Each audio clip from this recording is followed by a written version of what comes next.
I'll get to it tomorrow. I'm like, who promised you that? Because life changes so quick.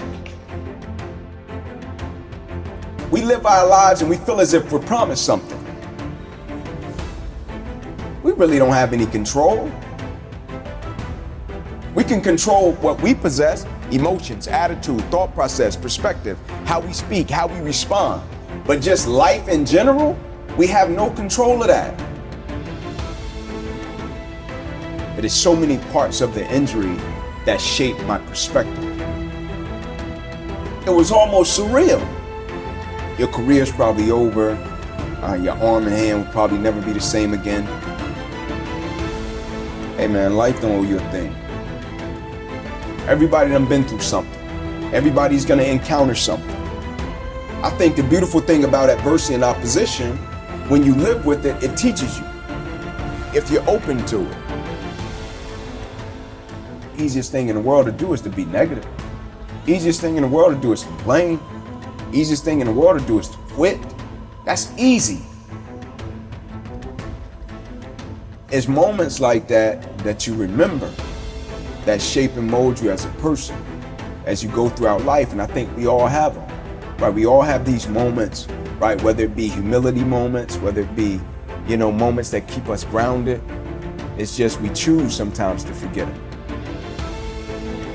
And for all of us, we're gonna encounter those defining moments in our lives, right? To where it's gonna hurt. It's always a lesson, it's always a blessing. It's up to us to extract it. Attitude drives performance. So that's the key to life. I think sometimes when things don't go our way, the quote says it. You judge the true character and caliber of a person not by where they stand in times of comfort and convenience. You judge the true character and caliber of a person by where they stand in times of challenge and controversy. But when things go wrong, things don't go the way you want them to, they don't unfold the way you want them to, who are you? Because that's the true test of who you are as a person. That's your true character. Everybody is going to smile when the sun's shining, man. But the song says it. Can you stand the rain, baby? Attitude is a small thing that we often underestimate, but we really can control that.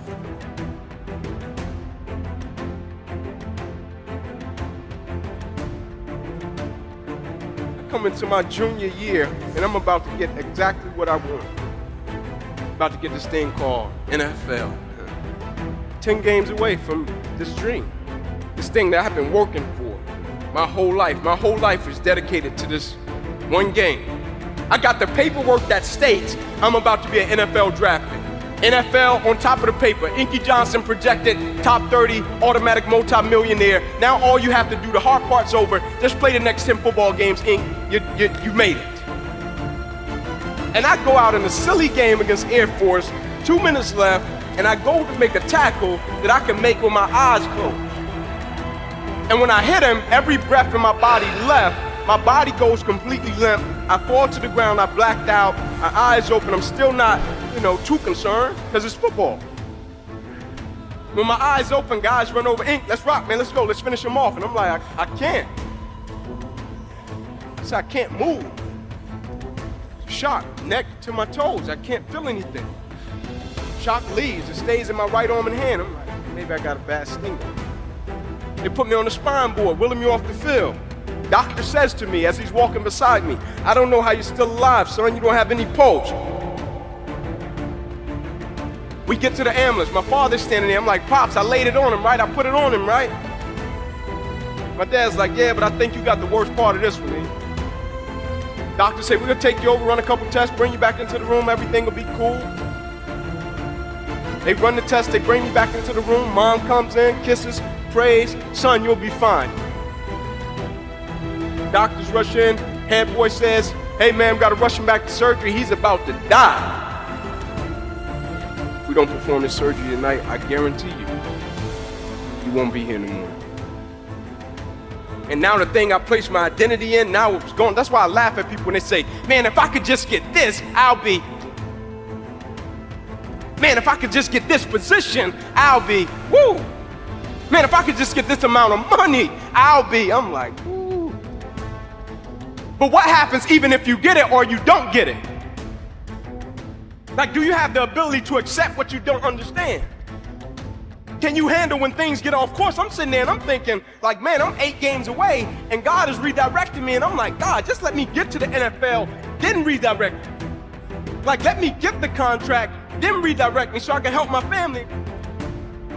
And I thought it was over after football got redirected. My life got redirected 2, 3 more times before I even fell into my purpose and my mission and what I was supposed to be doing. It got redirected 2, 3 more times. I'm thinking I'm gonna be a coach. Just like every guy when he finishes the game, and I'll just coach. But people keep coming to me, telling me, speak, Inky, you need to speak. And I'm like, I'm not speaking. Everybody got a story. That's how I view life. Everybody done been through something, right? Everybody's gonna encounter something. And so I never looked at speaking, sharing.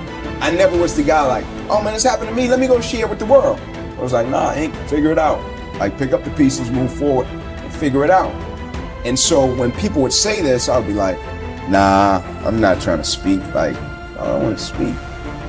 The things we go through in life, man, they're not just for us, right? Once we get to a place of peace and we figure out how to deal with it, it's our responsibility to go out and share that. Right. It's like not before the world all the time, but just to share it. Because other people go through things, right? Other people are fighting. Just go out and share it. And it was the first time I had got hit with something to where I pondered it, right? To where I was like, you make a nice point. And I was getting invitations to speak at the time, school assembly, you know. I got the same feeling that I was getting in the tunnel, right? And I'll never forget when I got it, I felt it and I captured it. I spoke, did well, got home, and I'll never forget thinking like, man, like, I might need to be more intentional about it. When we go through things in life, the first thing we try to do is understand it. I'm like, nah, man, some things you're gonna go through, it's gonna be so tough, you're not gonna understand it right away. Just survive it.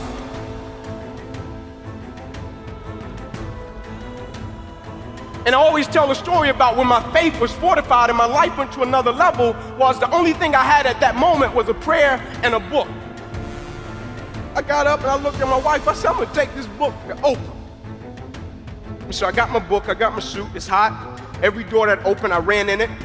Hey man, Inky Johnson, drove from Atlanta. They're like, get out of here. I'm like, man, Oprah people rude, man. I thought you was nice, you give away cars, and you're rude. So after getting kicked out like 4 doors, I go to the back of the building. I sit down, I put my back on the building, look up to the sky, and I'm like, God, man, thought it was you. I'm like, man, my wife gonna chew me out, man. I get up, I look down the sidewalk, and at this moment, there was nobody but Oprah and a security guard. Talking about nobody else. She's walking toward me, I'm walking toward her. I get a couple of feet away, I stop. She grabbed my suit, said, hey, that's a nice suit. I said, thank you. I said, I drove from Atlanta, I wanted to get you my book. She said, oh, cool, great. I said, would you mind taking a picture? We take a picture, and I'm going to walk off. She said, I gotta get in and do my show. I said, all right, thank you. And I'm going to walk off, and her security says to me, said, hey, young man, come here. I stopped, I went back to him. He said, I just want to tell you something. He said, what just happened never happens. He said, now, I don't know what's going to come out of it. I don't know, book club, show. I don't know about any of that. He said, but I just want to make sure I tell you what just happened never happens. Like, God, are we really moving to the point where I can get up in Atlanta, Georgia, look at my wife, don't know nobody in Chicago, don't know nobody on Oprah's staff, and look at my wife and say, I'm going to meet Oprah. I got a certain level of faith that I'm going to meet Oprah. Like, at a certain point, like, what is it really about? Like, and I know the initial reaction when we go through things is to say, man, why did this have to happen to me? And it's an honest reaction. Because sometimes good people go through some crazy stuff. At a certain point, you're going to hit something that's going to test that level of faith. And my definition of commitment was always staying true to what I said I would do long after the mood that I've set it in has left. Like, am I gonna stay true to my beliefs and my core and my essence of who I am as an individual? Even if I get a paralyzed right arm and hand, am I gonna stay true to it? Even if my little career that I thought I was gonna have disappears, am I gonna stay true to it? Even if one day I'm in a football game, the thing I love to do, the thing I have been practicing my whole life, and in one moment it gets wiped out, am I gonna stay true to it? Somebody comes up to me almost every week and say, like, be honest, like, you said you wouldn't change what happened to you. Why?